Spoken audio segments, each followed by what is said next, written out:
Donc ma proposition là, c'était après de partir un petit peu plus sur les dimensions énergétiques et de voir peut-être des aspects qui peuvent vous intéresser, voire peut-être même quelques outils. Donc en fait, si je résume de manière très simple, corps physique, énergie dans lequel on va trouver donc l'âme. L'âme est une énergie avec une mémoire, avec une volonté propre, donc qui veut dire le libre arbitre. Elle a une liberté, l'âme est libre. Elle a une partie divine, mais la partie divine, elle est juste là pour tenir l'ensemble. Mais après, il y a une volonté propre. Et on est entièrement libre. Donc, une étincelle divine, un manteau d'énergie, une mémoire et une volonté propre, un libre arbitre. Avec ça, tu t'incarnes.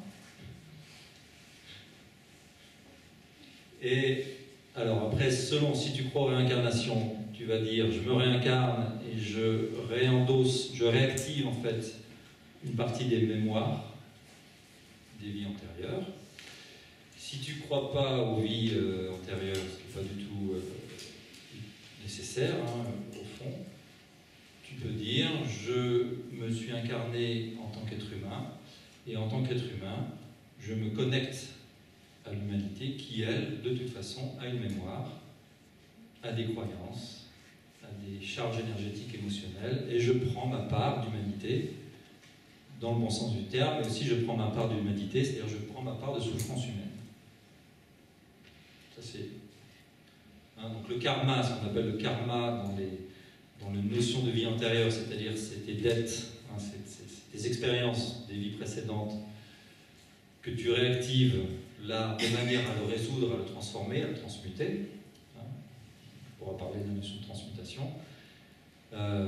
Voilà, ça c'est la version vie antérieure. Version pas vie antérieure, tu arrives et tu prends ta part d'humanité. Et être humain, c'est quoi?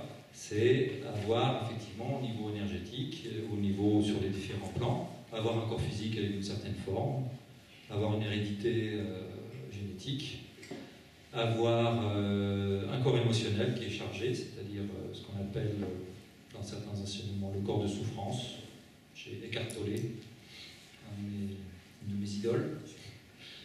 Il appelle ça le corps de souffrance, c'est-à-dire c'est les émotions toxiques en fait qui sont dans mes corps.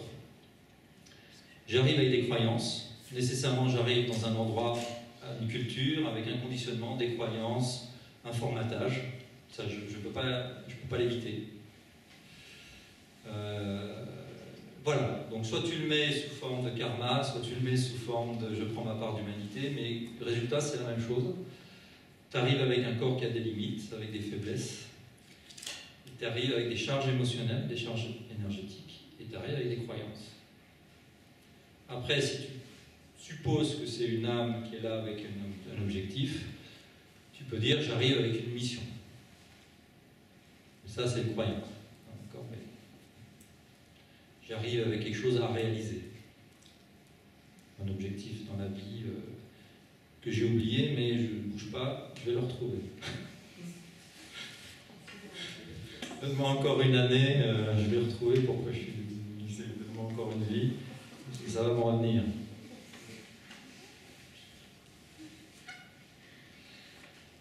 Voilà, donc avec ça tu chemines, et il y a une notion que je voulais aborder, c'est la notion qu'on trouve beaucoup en spiritualité, c'est la notion d'initiation. Alors je crois, mais je n'ai pas vérifié, j'ai oublié avant de venir, mais je crois que initier, étymologiquement, mais si quelqu'un sait mieux que moi, il pourra me dire, ça veut dire, je crois, alors toujours des trucs gays, bien sûr, ça veut dire rentrer dans la mort. C'est cool. Donc, mais c'est une notion très importante d'initiation, en fait. Bon, très basiquement, initier, ça veut dire, j'initie quelque chose, il y a quand même une notion de nouveau, d'accord, on meurt, mais c'est pour rentrer dans une phase nouvelle. Et dans la notion d'initiation, initier, je ne sais pas quelle définition on pourrait dire, mais initier quelque part, j'appellerais ça, moi, une étape où, sur ton chemin, il y a une ouverture.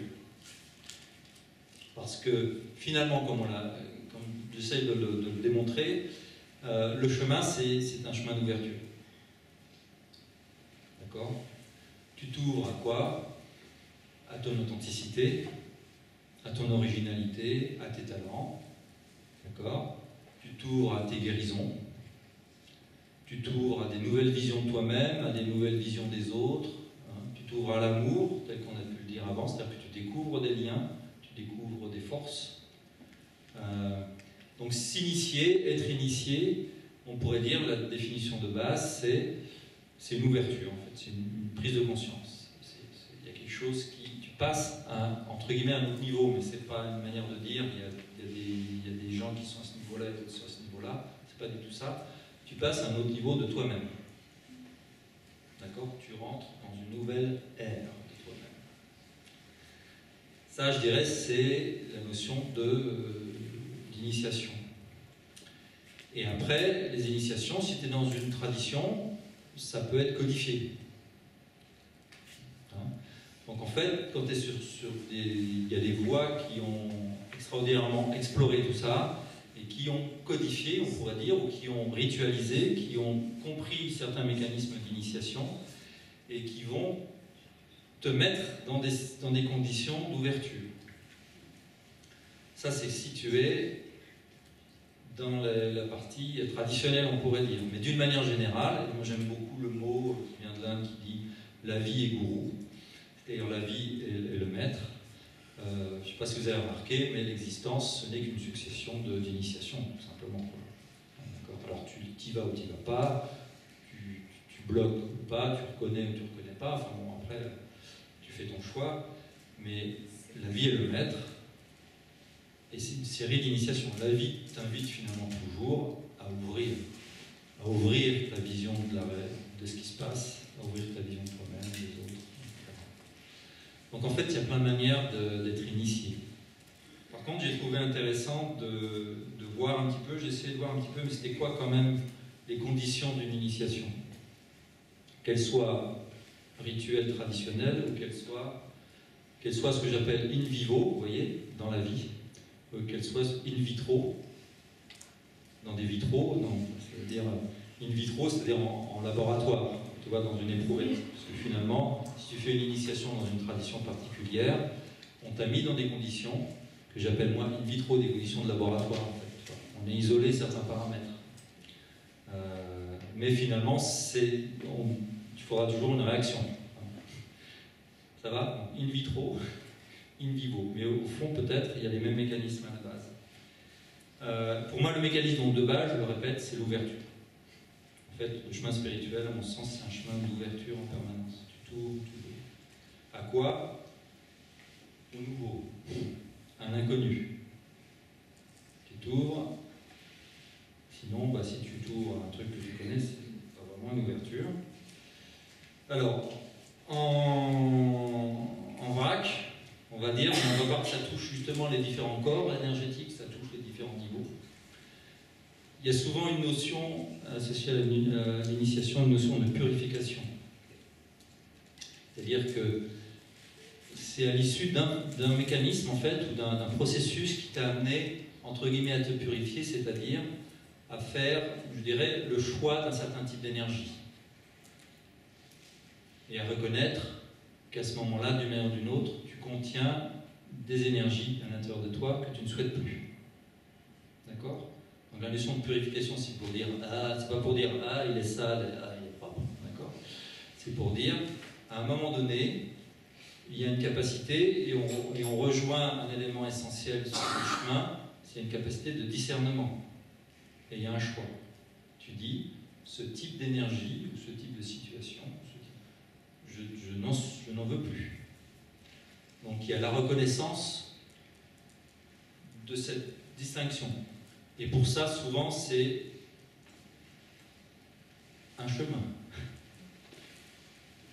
C'est un enseignement du manière que ce soit, d'une fois de plus, un enseignement de la vie, ou un enseignement via un truc plus classique, Internet, tout ça. Ou un maître, ou un enseignement. Mais il y a une notion qu'on retrouve d'ailleurs beaucoup, Nathalie en parle souvent quand elle parle des contes, de faire le tri. En fait, c'est le tri dans les contes, une métaphore, c'est de faire le tri. Et de choisir consciemment. l'initiation, quelque part, et là c'est mystérieux, c'est-à-dire que si par exemple la vie t'initie, parce qu'en fait il y a plein de techniques, la vie, il y a plein de techniques pour t'initier. Hein. Un bel accident peut être une superbe initiation. Je suis un spécialiste de ce type d'initiation. Mais en fait, si vraiment tu avais une lecture plus large, tu t'apercevrais qu'avant il y a eu une phase de purification. C'est-à-dire qu'il y a eu des événements, il y a eu des choses qui t'ont amené, et à un moment donné, bien sûr, c'est pas toi consciemment qui as décidé d'avoir l'accident, mais l'accident va te permettre justement de créer une rupture par rapport à des énergies qui ne correspondent plus, d'accord, à ton nouveau monde. Donc cette notion de purification, de nettoyage, ça va? Donc ça c'est un point important de l'initiation. Après, alors c'est un peu en vrac, j'ai eu du mal à les organiser. Ah oui, il y a une notion très importante, c'est la notion de protection. Dans une initiation d'une manière ou d'une autre, il y a une forme de protection. C'est-à-dire qu'à un moment donné, la vie va te mettre dans une sorte d'isolement de quelque chose. Et ça, on le retrouve beaucoup dans les rituels, quand c'est codifié dans une tradition. Par exemple, si tu prends enfin, on ne va pas entrer dans les détails comme ça, mais il y a une notion toujours de protection. Dans la notion de purification, par exemple, dans certaines traditions, tu vas jeûner avant. Tu vois, le jeûne est la symbolique d'une purification, par exemple, ou du choix conscient. Mais il y a une notion de protection. Et là, c'est souvent une protection physique, mais c'est surtout une protection énergétique, en fait. Parce que l'initiation, c'est un passage, et tu ouvres, en fait. Et même au niveau des corps, en fait, tu ouvres énergétiquement, il y a des choses qui s'ouvrent, et il y a besoin que ce soit protégé. Donc si un jour vous voulez organiser des initiations chez vous, n'oubliez pas la dimension protection, qui se fait de plein de manières possibles selon les traditions. Et la chose, tu peux dire, oui, mais si j'ai une initiation du type accident dans la vie, profitez, il y a un expert devant vous. Et bien en fait, si vraiment tu regardes et tu ouvres un petit peu ton troisième œil là et tu perçois, il y a une protection. C'est assez étrange, hein, en fait. Mais à ce moment-là, il y a des conditions particulières qui ont été réunies par la vie. Après, tu mets ce que tu veux là-dedans, les anges, je sais pas, ou les guides, ou ce que tu veux. Mais il y avait une protection. C'est assez étonnant, mais c'est vraiment un constat, je trouve, intéressant.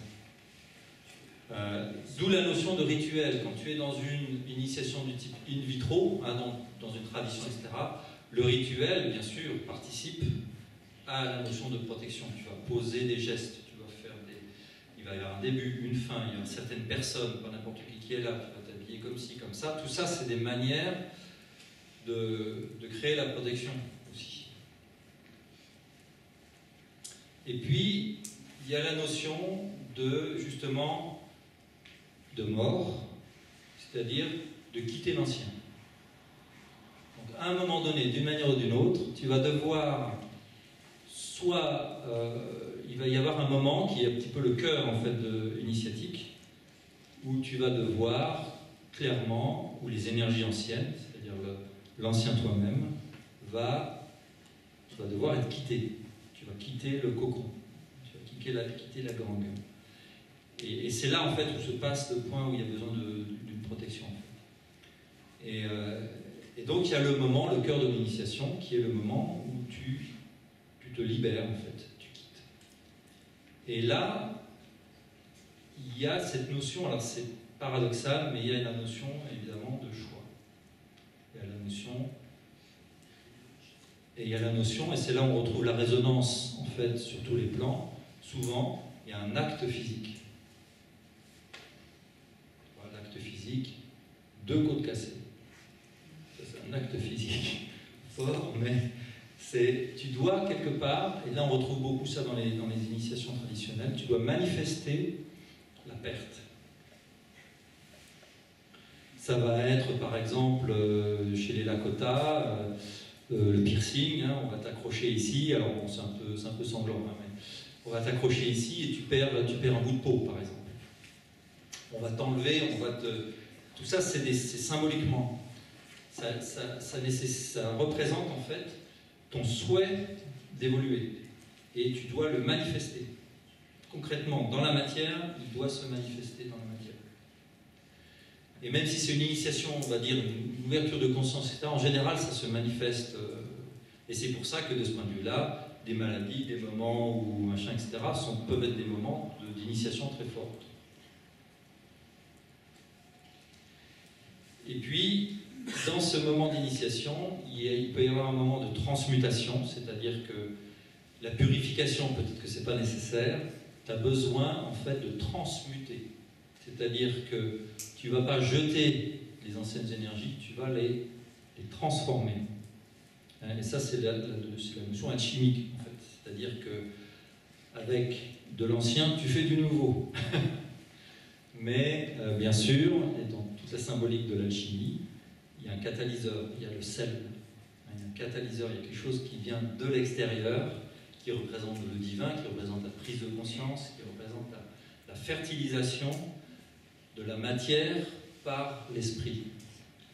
Et c'est ça qui transmute. Donc, il faut déjà que tu sois capable, que tu dises oui, d'une manière plus ou moins consciente, je veux lâcher ça.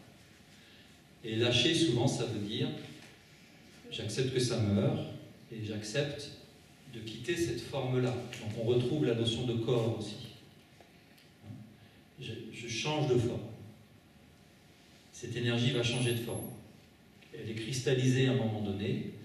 Elle va passer du plomb à l'or, elle va passer de l'ombre à la lumière. Voilà. Donc il y a cette notion de guérison, en fait, c'est ça la guérison. Et profondément, on retrouve 4 niveaux, et je terminerai sur ce là-dessus, on retrouve 4 niveaux quelque part de la purification, la transmutation, la guérison, on peut le mettre dans l'autre sens aussi. La création, c'est un acte de création, c'est-à-dire que quelque part, même si consciemment tu ne t'en rends pas compte, il y a quelque part, et souvent c'est au niveau de l'âme, il y a un choix, un acte de création dans la matière, et l'acte de création dans la matière correspond à un acte de création au niveau de l'âme. L'âme se crée, en fait. Elle a décidé d'évoluer. Et le 4e niveau, qui est le niveau de l'illumination, alors ça ne veut pas dire que tu t'éveilles à ce moment-là, que tu as l'illumination, mais quand même, il y a le divin qui descend. Il y a donc les 4 en même temps, purification, guérison, création, illumination. Et le moment d'initiation contient en fait tout ça, en même temps. Et au niveau énergétique, bien sûr, après, les corps d'énergie s'ajustent, les corps se transforment, le corps peut se transformer. Voilà, donc c'est quelque part peut-être le moment d'initiation. Et après, les méthodes d'initiation sont très variables. Tu peux être initié par une personne, pas nécessairement un grand maître spirituel, ou un maître spirituel aussi, qui peut par exemple en Inde, dans le Shaktipat, on te toucher là, mais c'est une initiation dans le sens où donc il y a un changement d'énergie qui t'apporte lui la dimension divine et le catalyseur en fait, qui fait le catalyseur. Tu peux être initié par un lieu, hein, tu peux être initié par un accident, ce que j'avais listé, tu peux être initié par quoi? Par un rêve, tu peux être initié par après, tu décides, c'est toi qui décides finalement à un certain